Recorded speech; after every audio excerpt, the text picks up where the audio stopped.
Inside this Moscow hotel conference room, the dream of communism lives. Inside the heart of Mikhail Mishkovtsev, fury at the last Soviet leader, Mikhail Gorbachev, burns. He says fate will show him no mercy for dissolving the USSR and obliterating an identity and way of life. People weren't living from hand to mouth, and not only for their material needs. They lived for tomorrow and for their spiritual needs. We knew what we wanted and what we were looking to achieve. I'm afraid to be critical of the youth from my old man point of view, but it seems to me that people now don't have a passion for living. Mishkovtsev says on this day, 25 years ago, he recommitted himself to the Communist Party.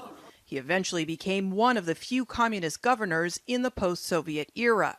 Now he's a leader in the Communists of Russia political party.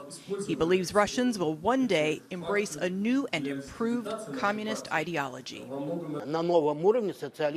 Russia will turn back to socialism if old mistakes are repeated, and there will be more advantages. I might not live to see it, but I'll see it from heaven.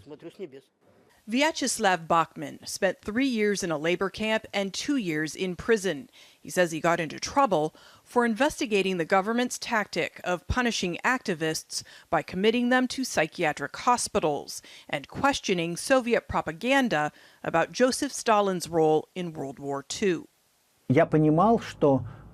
Of course, I didn't share the Russian view that the dissolution was the biggest tragedy of the 20th century. It was a natural evolution. I understood these kinds of changes didn't happen easily, and this would have been a complicated time for the country.